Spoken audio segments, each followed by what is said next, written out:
Vous êtes sur BB24 et vous faites bien. Bonjour à tous et bienvenue dans cette édition du journal. L'agroalimentaire est en floraison au Bénin, mais le secteur est en butte à quelques difficultés dans le marché d'écoulement.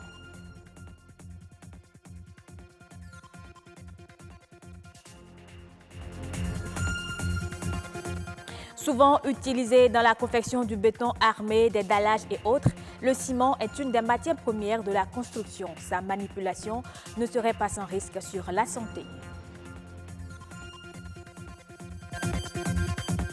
Et puis, une découverte dans ce journal, c'est le Kung Fu, un art martial chinois dont les origines remontent au VIe siècle. Voilà pour les titres de ce 12-45.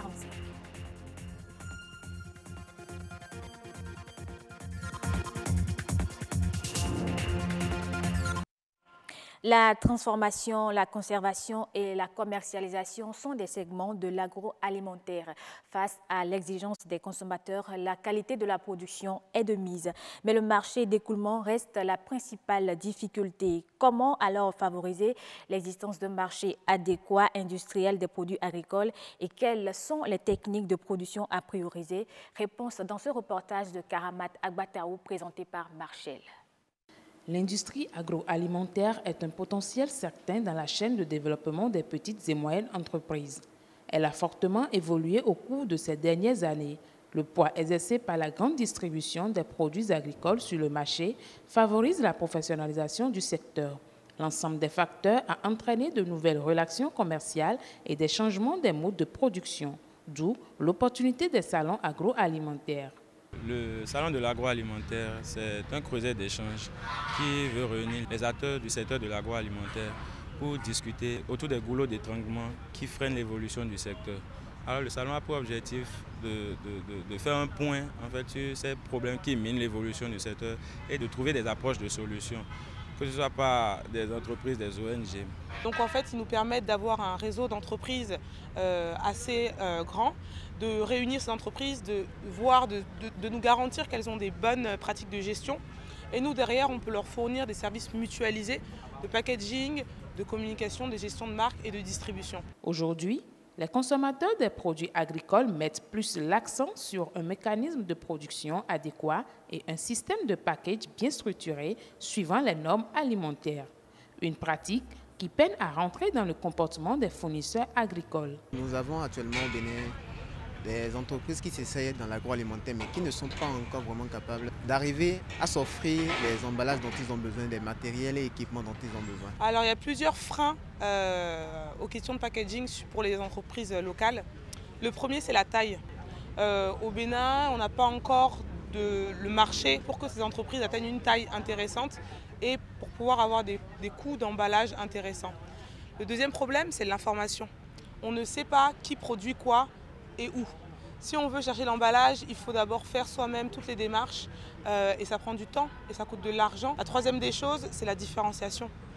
Les emballages qui sont disponibles ici sont souvent les mêmes pour plusieurs entreprises, donc on se retrouve avec des gens qui, dans des emballages de bouteilles d'huile, mettent du sirop, mettent du sucre, mettent du miel. Pour les producteurs, l'étroitesse du marché de consommation serait la véritable cause. Prioriser le travail en réseau serait une solution adéquate. L'une des manières de relever ce défi-là, en fait, c'est de mutualiser. C'est de se réunir à plusieurs entreprises pour pouvoir soit importer du packaging différencié, soit avoir un pouvoir de négociation sur place pour pouvoir avoir des coûts intéressants. L'option qui arrangerait mieux les entrepreneurs, moi je leur dis souvent, c'est de, par exemple, s'ils n'ont pas la capacité de s'offrir la taille qu'il faut pour avoir un coût de production assez réduit, c'est de se regrouper en plusieurs entreprises pour faire des commandes qui pourraient les arranger et avoir quand même un ristourne ou bien un coût assez réduit pour leur production. Dans le même temps, les techniques de production ont évolué et répondent de plus en plus à des impératifs de gain de productivité dans un environnement extrêmement concurrentiel. Sans aucun doute, l'agroalimentaire au Bénin est un secteur porteur d'avenir. Voilà, c'était bien un reportage de Karamat Agbataou présenté par Marchel Gbetoro. Ils font partie des premiers dans la chaîne des artisans qui interviennent sur un chantier. Les maçons, puisque c'est d'eux qu'il s'agit, sont sollicités pour leur savoir-faire professionnel dans la construction des habitations. Il reste en contact avec le ciment, matière première dans la construction. Mais on reste à se demander si l'habitude n'a pas de conséquences sur leur santé. Ce reportage que nous vous proposons vous donne des éléments de réponse. Ils sont occupés à fabriquer des briques pour la construction d'une habitation. Ces maçons passent comme à l'accoutumée leur journée de travail les mains dans le ciment.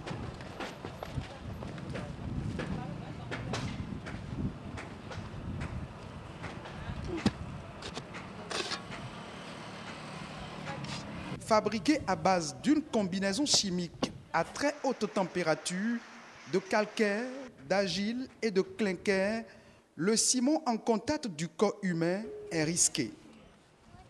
L'aspect corrosif du ciment là, qui nous ronge la plante des pieds, les orteils, et ça nous fait très mal. Ça peut soulever l'asthme pour nous parfois et surtout aussi la gale. Tout le corps nous démange. C'est à cause du ciment que notre peau est comme ça. C'est de la poussière qui sort lorsque nous nous mouchons. Irritation oculaire et cutanée, brûlure, eczéma allergique et enflure non douloureuse des paumes de main sont autant de maladies provoquées par la manipulation du ciment. Le fait de s'exposer ou de manipuler le ciment pendant longtemps va amener chez les manipulateurs de ciment, les vendeurs comme les maçons, à se gratter fréquemment la peau et à avoir des lésions sur la peau. On parle souvent de gale de ciment. On observera des signes d'atteinte nasale. D'abord, au début, on peut avoir un rhume banal qui va perdurer parce que les produits issus du ciment étant déposés dans le nez n'ont pas été éliminés. Pour se protéger contre les affections aiguës et chroniques liées à la manipulation du ciment, nombreux sont ces maçons qui prennent du lait non sucré. Une solution qui n'est pourtant pas la meilleure selon les spécialistes. Nous prenons les pics pour pouvoir dégager les mauvaises déchets qui est rentré à l'intérieur. Le lait qu'on boit n'a aucun effet sur la santé. C'est pour s'alimenter, c'est pour corriger un peu la malnutrition. Le lait passe par la voie digestive. Cela ne saurait avoir un effet sur la voie respiratoire. Ils manipulent à main nue le ciment et prennent leur instrument de travail sans aucune protection. Ces maçons banalisent les risques auxquels ils s'exposent au quotidien. Pour être à l'abri du danger, l'ORL conseille. C'est d'abord la prévention qui passe par le port de gants, le port d'habits appropriés et le port de masques. Il y a des masques qui sont adaptés aux particules de ciment, qui ne sont pas adaptés aux autres particules et que tout usager ou manipulateur de poussière de ciment doit utiliser, ainsi que le port de casque. Cela évitera d'attraper des infections des voies aériennes supérieures.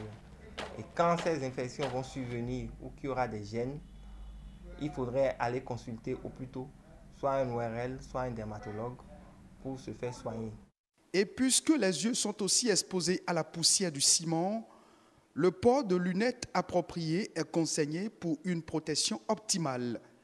La santé des usagers et manipulateurs du ciment en dépend. C'est un ensemble de cultures qui regroupe des réalisations dans les domaines les plus divers et dont les anciennes remontent à plus de 10 000 ans. C'est bien peu pour définir la culture chinoise tant elle est riche. Le kung-fu, art martial dont les origines remontent au VIe siècle, fait partie de ces éléments incontournables. Dans ce reportage que vous allez suivre, Marcel Arrossi vous fait découvrir la discipline. La Chine est une destination qui a toujours fasciné les voyageurs du monde entier. Parmi les éléments les plus connus de son patrimoine culturel, on retrouve le célèbre art martial Kung Fu. Le Kung Fu est d'origine chinoise et ça date depuis des siècles. Et les experts ont déterminé cette discipline comme un art de défense et de combat. Déjà à partir de 3 ans, vous pouvez commencer. Ce sport est pratiquement le seul art martial pouvant être pratiqué sans distinction de sexe ou d'âge.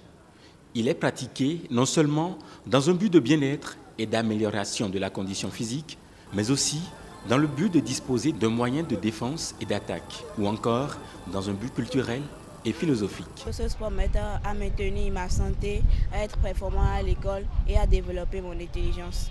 J'ai voulu faire du Kung Fu parce que ça m'aide à me développer spirituellement, à réfléchir posément et aussi à être confiante, à avoir la confiance en moi. Et ça me permet aussi, dans la vie courante, de pouvoir me défendre en cas de conflit. Enfants, femmes, hommes et personnes âgées, tout le monde peut le pratiquer. Pour les plus petits, c'est une découverte et une initiation à un art chinois. Pour les enfants, les plus agités, c'est un moyen d'extérioriser leur excès d'énergie et de pouvoir canaliser cette énergie débordante. Pour les plus timides et réservés, le Kung Fu offrira la possibilité de prendre confiance en soi en allant au-delà de ses limites connues. Et pour l'ensemble des enfants, c'est un moyen d'apprendre le respect de l'autre, la politesse, la bienveillance et la loyauté. Chez les adultes, le Kung Fu Wushu prend entièrement le sens d'art martial chinois, de développer sa personnalité ou son physique.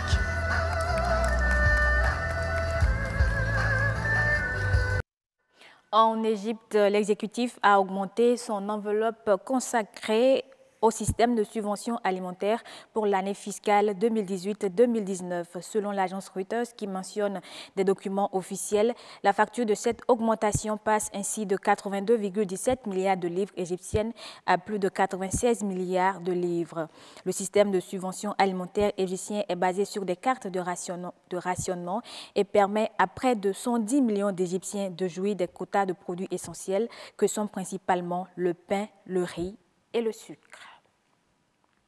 En Tanzanie, la nouvelle centrale à gaz naturel dénommée Kinyerezi 2 a une capacité de 240 MW. Sa création a coûté 353 millions de dollars et a été assurée par une entreprise japonaise.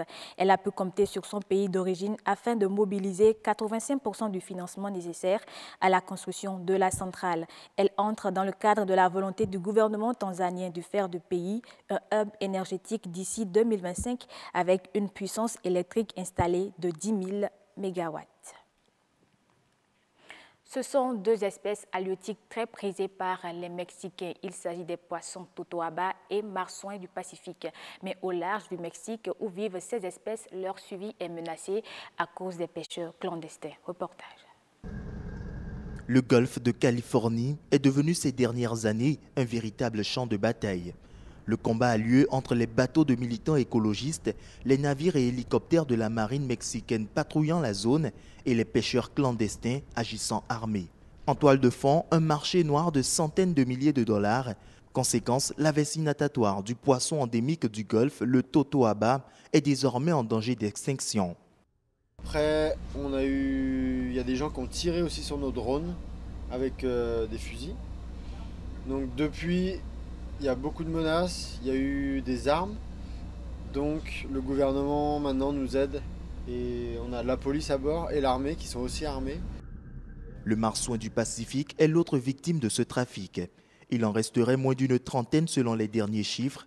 Pour les protéger, les autorités interdisent depuis 2015 quasiment toute pêche sur près de 1300 km², notamment autour de San Felipe, un petit village qui en dépend à son 10% et qui est peu à peu déserté par ses habitants.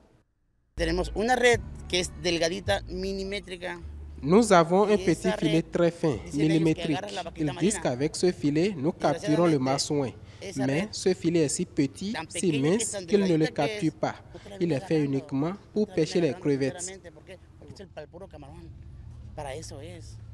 Désœuvrés, les pêcheurs pourraient bien se rabattre malgré eux sur la pêche illégale au totoaba, revendue à des prix mirobolants. Après avoir ôté la vessie du poisson, ils rejettent son cadavre à la mer et dissimulent leur butin dans leurs bottes ou dans des compartiments secrets du bateau.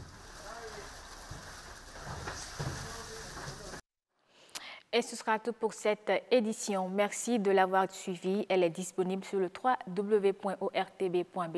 À demain, 12h45.